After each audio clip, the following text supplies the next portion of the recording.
Hello, my name's Thomas. I am from the Toffee Blues. This is a video for Back of the Nest, which is a preview of Everton's first game of the season against Crystal Palace away on Saturday.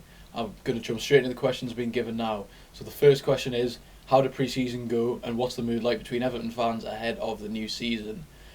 Pre-season was quite a roller coaster. Obviously, we had a lot of players who didn't make it back at the start because they were obviously on international duty for quite a while. Some of the main ones being Richarlison, Gylfi Sigurdsson. For some reason, Bernard had quite a lengthy stay out of the team as well. So for the majority of the pre-season, especially the earlier games, we didn't have our starting 11 basically.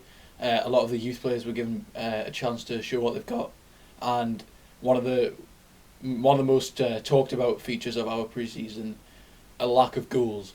We scored 3 goals all pre-season, one coming in a 1-0 win against Monaco, one in a 3-1 loss to Mainz, and then one in a penalty loss to the Kairobangi Sharks, a Kenyan team.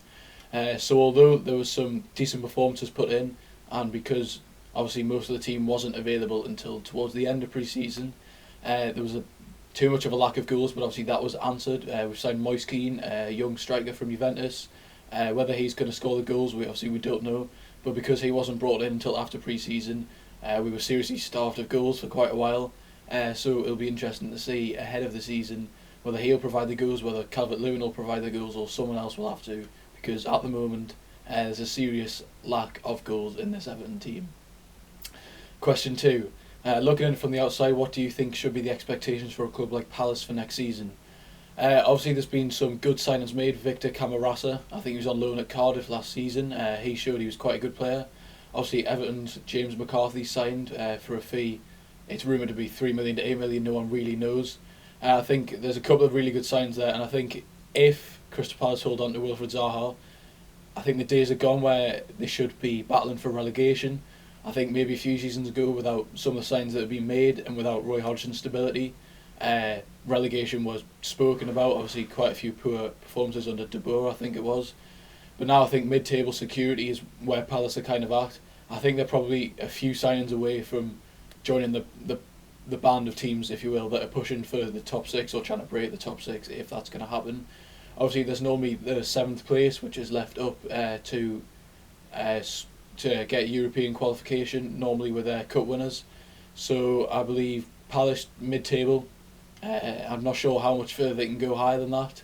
Obviously, but I think a few more signings and they've got quite a good team if they can hold on to their best players. Question 3, do you see Everton making another bid for Zaha before the window shuts, and is he someone you would want in the club? At the time of recording, it's a few hours until the end of deadline day. Everything's kind of gone a bit quiet. Obviously, there's always rumours circulating whether we've offered these players, we've offered this amount. I think the transfer's probably gone cold now, personally. There hasn't been enough updates. And although he was a player I was very much interested in, obviously he's pretty much a guarantee for goals and assists. He's a dangerous player, playing the kind of attacking football that Marco Silva wants to play. But for me, I don't think the deal's going to happen now. There's not long until deadline. Obviously, some deals can carry on after, but I think there's been far too little spoken about it today. So I think that deal's probably over. Maybe that'll be revisited in January, more likely in the summer. Whether that'll be Everton coming back in for him, I'm not sure, but I think he would have been a good addition to our team, but I don't think that deal will happen now. Next question, the signing of James McCarthy for around 8 million. Personally, I think that's a brilliant signing. Obviously, he struggled with injuries for quite a while at Everton. He had a nasty leg break, but it's something you can guarantee with James McCarthy. He's always going to put in 100% effort. He's a good tackler of the ball. He's quite. He operated in a bit of an Idrissa Gueye role when he was fit. So if he can stay fit for Crystal Palace, I think that's an excellent signing. Maybe because of all the injuries adding up, he dropped to the standard below maybe what Everton were expecting. Maybe that's why he's moved away for quite a low fee. But if he can stay fit, I think he's an excellent signing for Crystal Palace. Any danger men we should watch out for on Saturday? I think the main man always has to be Richarlison. He's a definite starter. He's the first name on the team sheet. He's probably our most dangerous in terms of goals at the moment.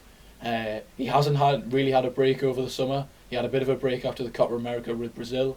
But he should be match sharp, and I think he's probably the most dangerous player until obviously Moise Kean settles into the team. We're not sure what contribution he'll make, but I think he'll be a dangerous player for a few weeks, maybe in a few weeks, sorry. But I think for now, Richarlison has to be the most dangerous man. Finally, score predictions. It's the start of the season. You never really know what's going to happen. I think we haven't had a bad pre-season, but it's always a bit dodgy. So I'm just going to go simple. I'm going to go for a 2-2 draw to start the season. Thank you very much for watching. Be sure to check out the Toffee Blues YouTube channel and social media. And goodbye.